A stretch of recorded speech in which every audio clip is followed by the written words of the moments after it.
El día de hoy vamos a continuar a estudiar el libro de Isaías, como lo hemos estado haciendo en las últimas semanas. Y hoy vamos a terminar el capítulo 4, que lo empezamos la semana pasada. Pero antes vamos a orar. Señor, gracias te doy por este día. Gracias, Señor, por una oportunidad más que nos das de poder venir a tu casa, Señor, de escuchar de tu palabra, Señor. Te pido para que en esta noche seas tú hablándonos, para que yo solo sea un vehículo, Señor, y que seas tú quien hable a cada uno de los que están aquí, Señor. Danos entendimiento y sabiduría para entender la profecía que vamos a ver hoy día, Señor, sobre tu pueblo. Gracias, Señor, por esto, en el nombre de Cristo Jesús. Amén. Bueno, como anticipé en la oración, hoy día vamos a ver una profecía, una más de las que ya hemos estado viendo en Isaías. Pero antes quiero dar un poco o contextualizar en qué momento estamos de Isaías. Hemos estado viendo ya un poco acerca de cómo ha estado el pueblo de Dios, Israel en específico, en estos últimos capítulos. Recordemos que el pueblo había caído en la soberbia, había caído en la maldad, en la idolatría, en muchas de estas cosas. Y quiero para eso ir a unos pasajes anteriores en Isaías, y para así tener más refrescada nuestra mente respecto a cómo estaba el pueblo de Israel antes de lo que vamos a leer ahora.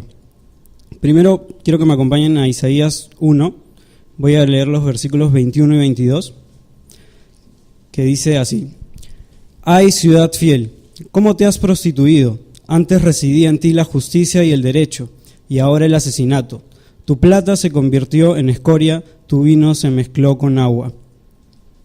El otro versículo que voy a leer es Isaías 2, del 7 al 8, una página más adelante, que dice así: «Su país está lleno de plata y de oro, y sus tesoros son ilimitados. Su país está lleno de caballos y sus carros son incontables.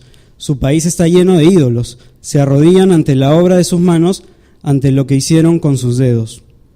Y el último que voy a leer es Isaías 3:16, que dice así: «El Señor dice: por la soberbia de las hijas de Sión, por andar con el cuello erguido y con miradas provocativas, por un paso insinuante, con ritmo de danza». Estos tres versículos nos reflejan muy bien cómo es que el pueblo de Dios estaba o va a estar antes de llegar a lo que vamos a leer ahora. Los tres nos dan una imagen, pero malísima. La verdad que no se podría pensar que este es el pueblo de Dios, ¿no? Pero sí, este es el pueblo con quien Dios quiere tratar, y ahora lo vamos a ver justamente en el capítulo 2, de los versículos del 2 al 6. Eso es lo que vamos a ver esta noche. Así que voy a leerlo primero de corrido y luego vamos desmenuzando bien cada uno de los versículos. Es Isaías 4, del 2 al 6. Dice así: «Ese día el renuevo del Señor será de gloria y hermosura, y el fruto de la tierra será de honra y grandeza para los sobrevivientes de Israel. Sucederá que quien se quede en Sión y quien sea dejado en Jerusalén será llamado santo, es decir, todos los que estén con vida y registrados en Jerusalén. Cuando el Señor lave las impurezas de las hijas de Sión y con el soplo abrasador de su justicia limpie la sangre que hay en medio de Jerusalén, creará una nube oscura durante el día y un fuego flamígero y resplandeciente durante la noche, para cubrir todo lugar en el monte de Sión y donde haya reuniones, y sobre todo estará la gloria del Señor. Además, habrá un resguardo, una sombra contra el calor del día para guarecerse de la lluvia y del aluvión».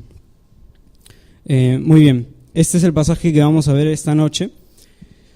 Empieza diciendo Isaías, bueno, para empezar, en una primera ojeada nos damos cuenta que este pasaje no te habla mal del pueblo de Israel, por el contrario, te da cosas un poco más alentadoras de lo que ya hemos estado viendo, y el pasaje en general empieza con ese día. ¿A qué día nos estamos refiriendo? Para eso hay que regresar un poco atrás y ver de qué día se está hablando. Si nosotros vamos a, por ejemplo, Isaías 2:2, que está un poquito más atrás, dice: «En los últimos días el monte de la casa del Señor será confirmado como la cabeza de los montes, será exaltado por encima de las alturas y hacia él correrán todas las naciones». Aquí nos da un poco Isaías una pista de qué día estamos hablando en específico. Estamos hablando de los días postreros, de los días últimos aquí en la tierra, ¿no?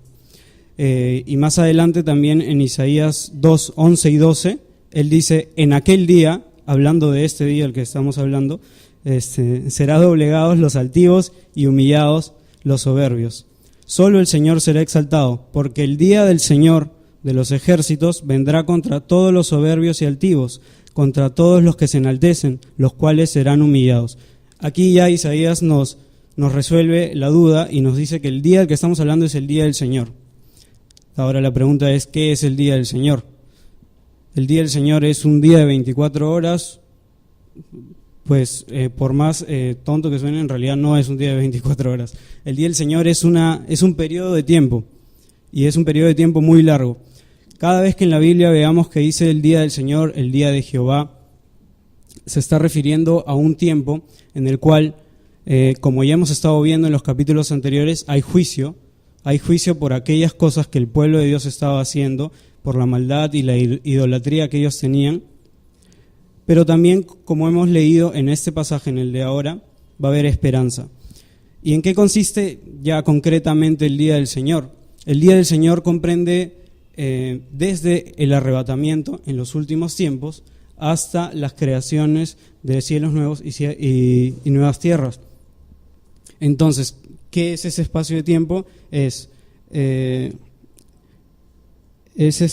la gran tribulación, esos 7 años de los cuales ya hemos estado estudiando un poco en Zacarías, la segunda venida del Mesías, el reino milenial en el cual Dios va a reinar aquí en la tierra, la derrota de Satanás después del reino milenial, el juicio final y, como dije, la creación de cielos nuevos y nuevas tierras.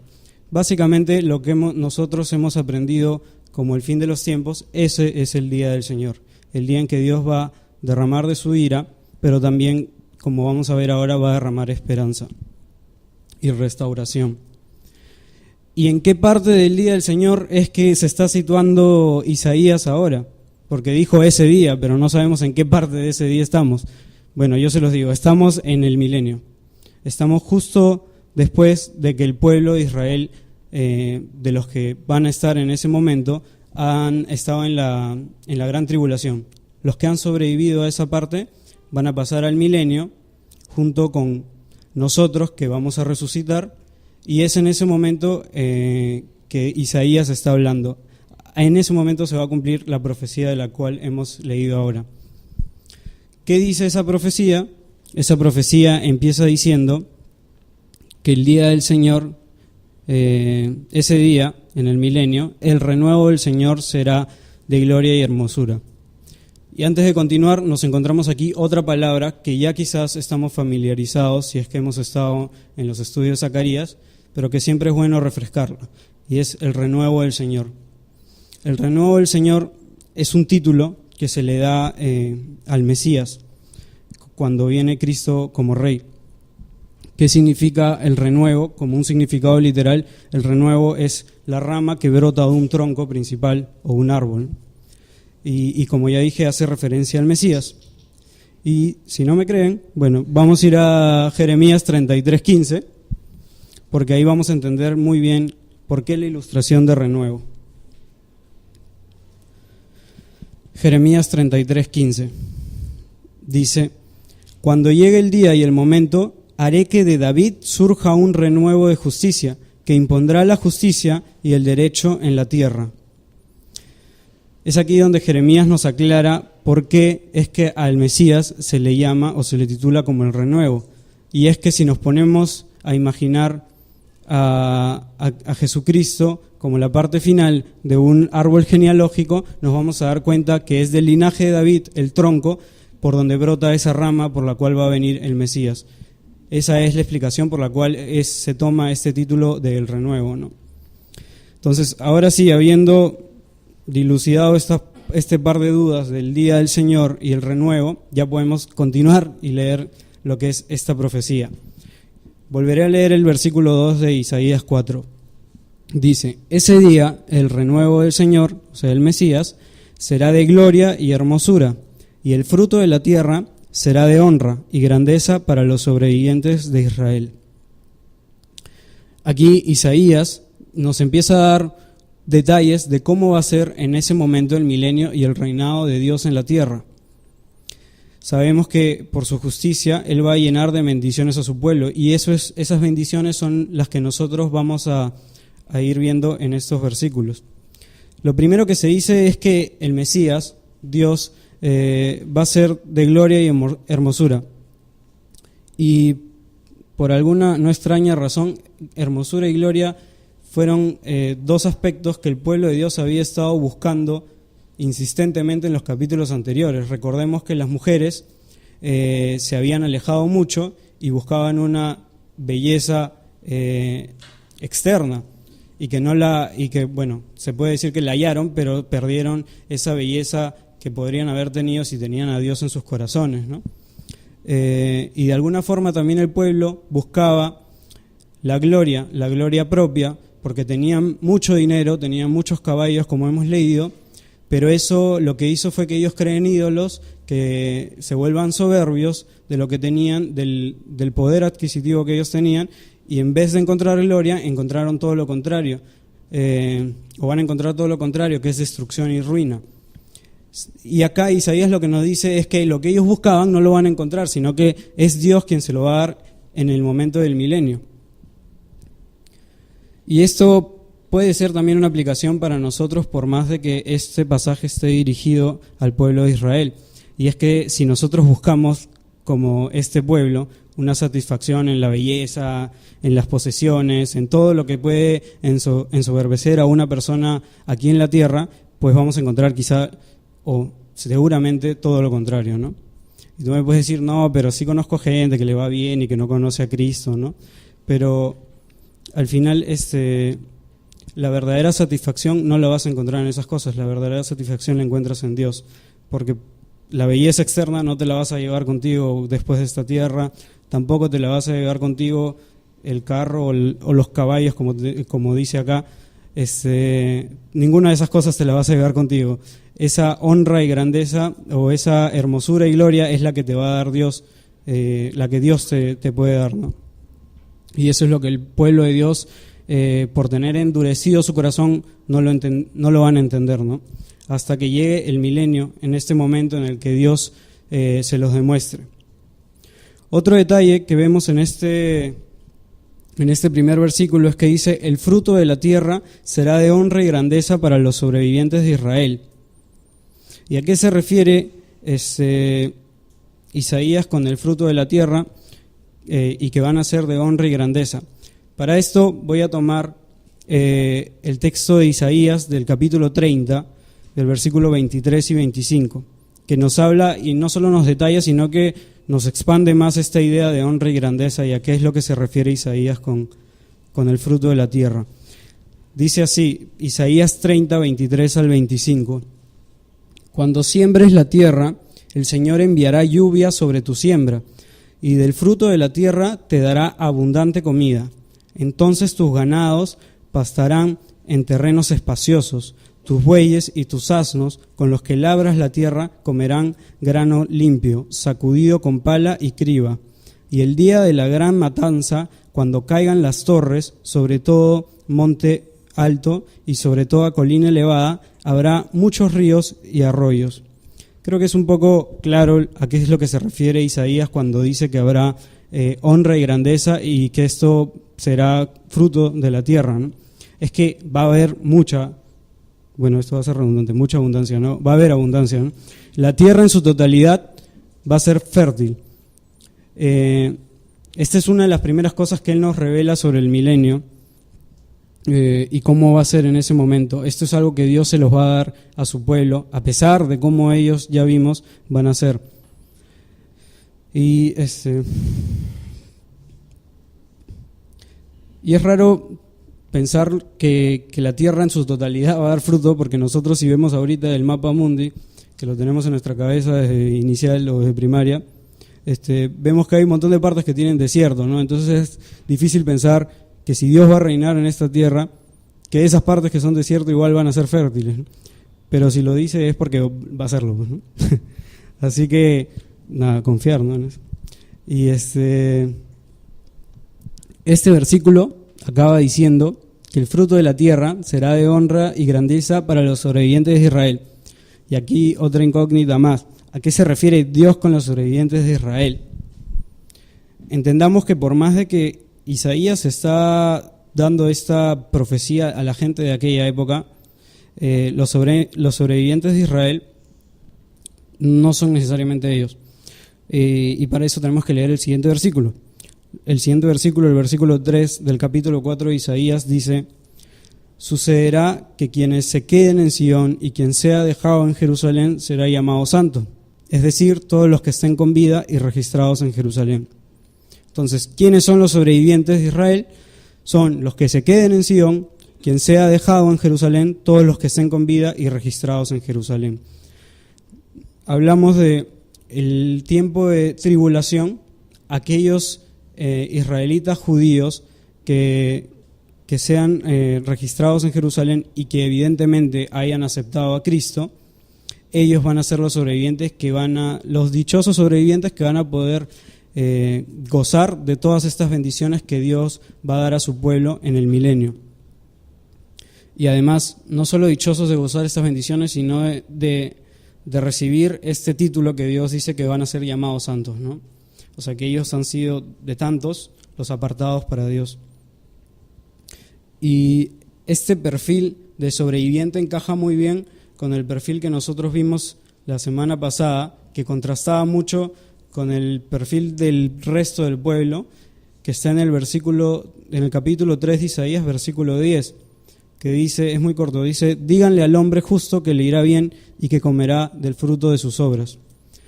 Aquella persona que va a sobrevivir a la tribulación y que va a poder gozar de lo que Dios le va a dar en el milenio, es aquella persona justa que va a ser bendecida por Dios, ¿no?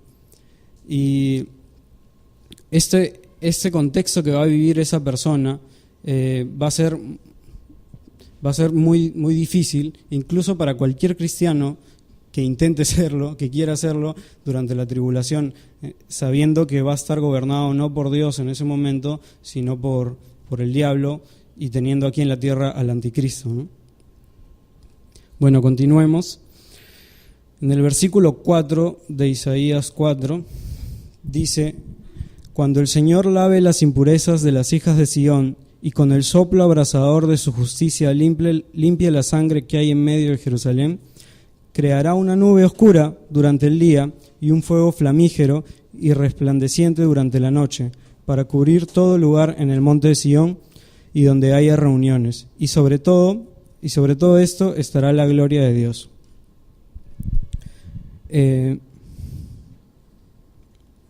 Aquí nos sigue dando más detalles, más características de lo que va a pasar en el milenio con el pueblo de Dios, Isaías, y es que el Señor va a lavar las impurezas de las hijas de Sión.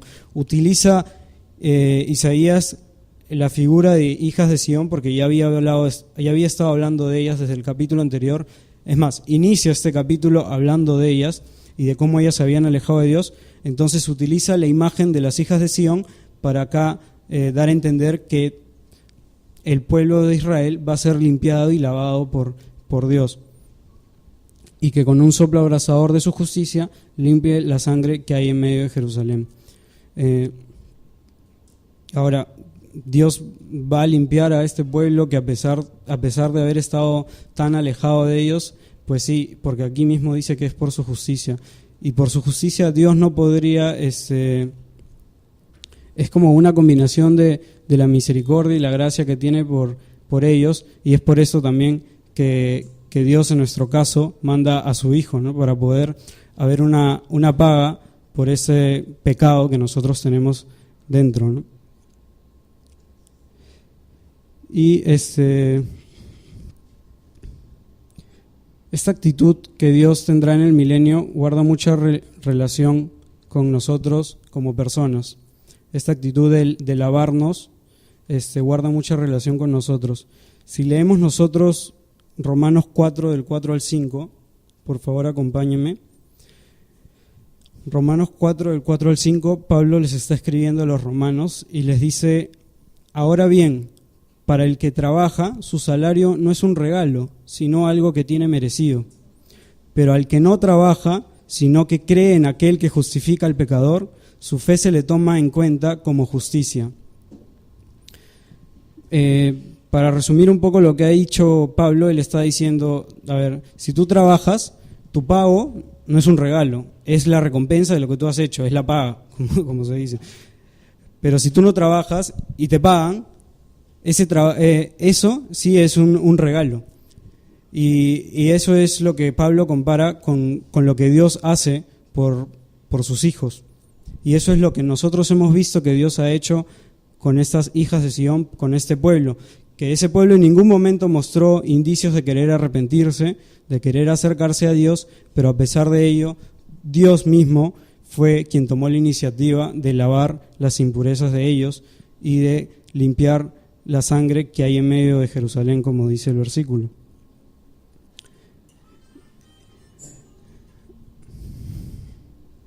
Nosotros no hemos hecho nada para ser limpiados y es Dios quien nos da este regalo, pero sabemos que para nosotros aceptar este regalo lo que necesitamos es arrepentirnos, ¿no?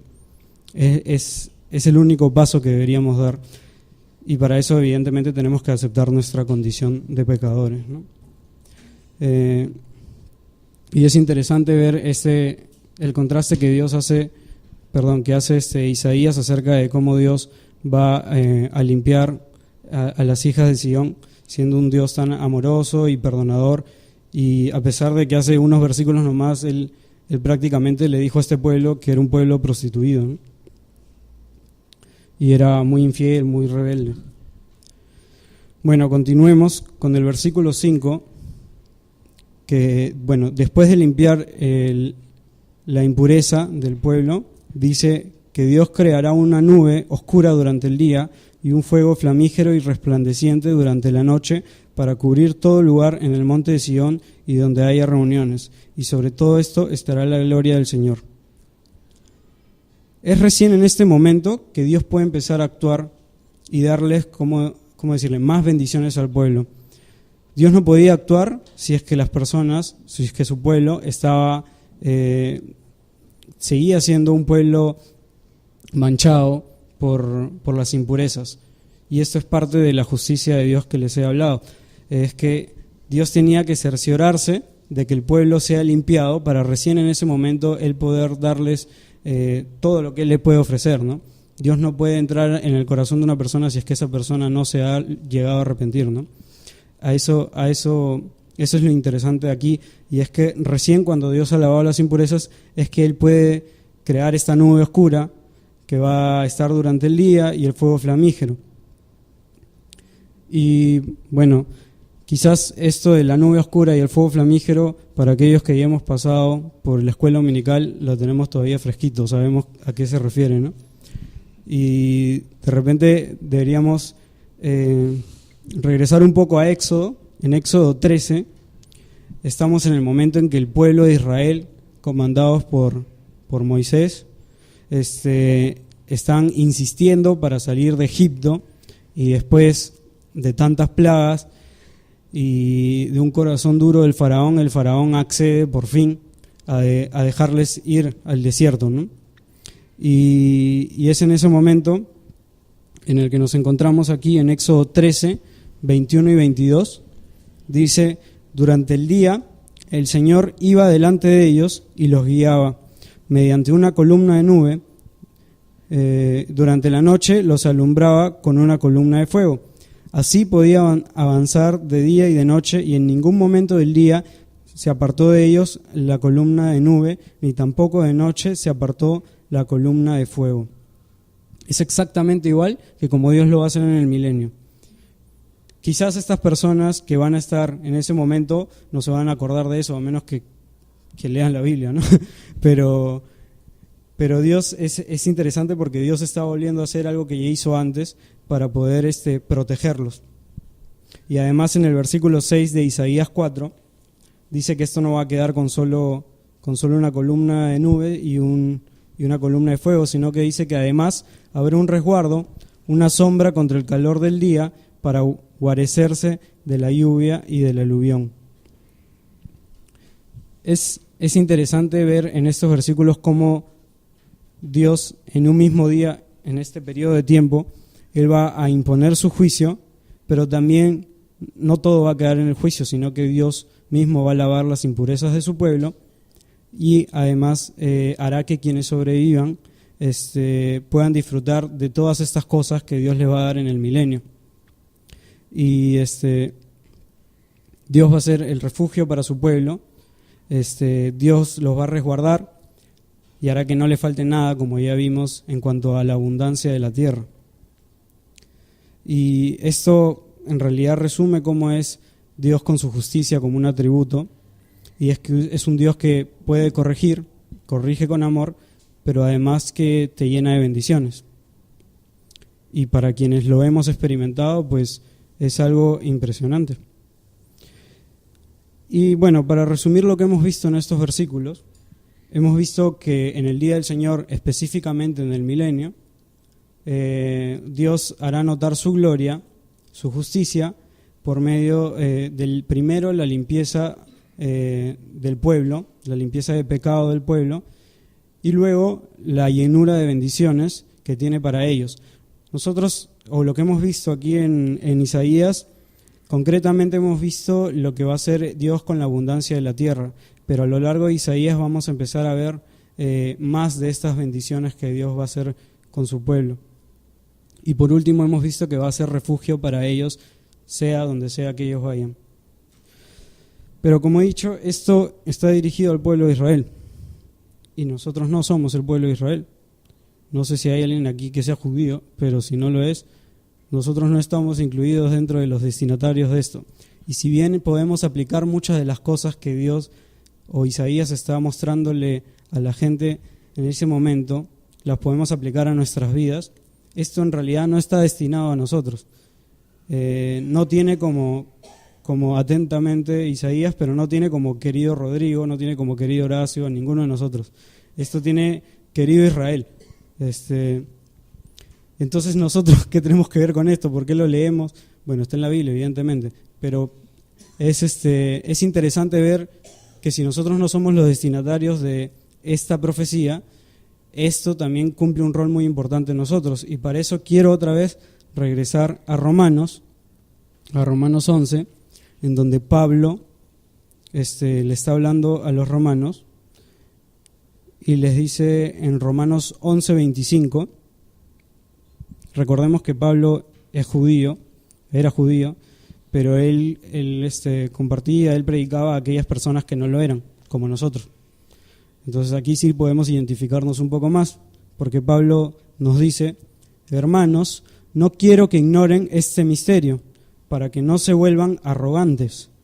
Parte de Israel se ha endurecido, y esto será así hasta que se haya incorporado la totalidad de los no judíos. Y más adelante, Pablo en el versículo 30 y 31 de este mismo capítulo, él dice: así como en otro tiempo ustedes eran desobedientes a Dios, pero ahora han alcanzado misericordia por la desobediencia de ellos, así también estos, los israelitas, han sido desobedientes ahora, para que por la misericordia concedida a ustedes también ellos alcancen misericordia.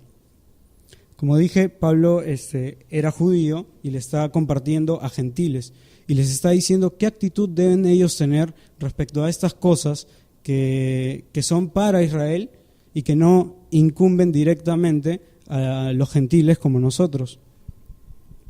Y les dice que no quiere que ignoren ese misterio. O sea, la primera cosa que dice Pablo es que no quiero que ignoren esto, no quiero que pasen por alto esto. Y eso es una de las cosas que estamos haciendo ahora. Estamos estudiando algo que no tiene como destinatarios a nosotros, pero como dice Pablo, no quiere que lo ignoremos. ¿Y por qué no quiere que lo ignoremos? Lo dice ahí mismo, dice para que no se vuelvan arrogantes. O sea, que si ignoras parte de la Biblia te estás volviendo arrogante. y por más de que... ¿A qué se refiere con que nos vamos a volver arrogantes? Es que si nosotros leemos la Biblia de tal manera que solamente queremos encontrar pasajes que nos ayuden a nosotros en nuestro día a día, que si bien la Biblia y la palabra de Dios está para eso, pero si hay pasajes como estos en los cuales nos damos cuenta oye, pero esto es para el pueblo de Israel en el milenio, o sea, yo ni siquiera estoy ahorita en el milenio y ni siquiera soy parte del pueblo de Israel, ¿por qué yo lo tengo que leer y de qué forma yo lo voy a aplicar a mi vida? Bueno, si tú haces eso, estás teniendo ya una actitud arrogante.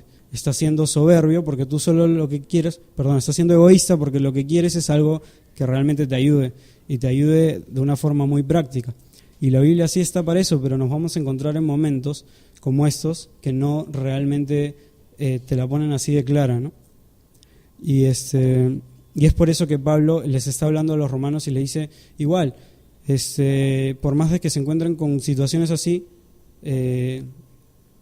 estamos hablando del pueblo de Israel, el pueblo elegido de Dios. Entonces sería, ¿cómo decirlo?, una ofensa para Dios que nosotros no le demos importancia al pueblo elegido de Dios, sino que solamente nos demos importancia a nosotros mismos, ¿no? Y el misterio del cual le habla acá es que el pueblo Israel se había endurecido, como hemos visto en los capítulos pasados, y que será así hasta que se haya incorporado la totalidad de los no judíos.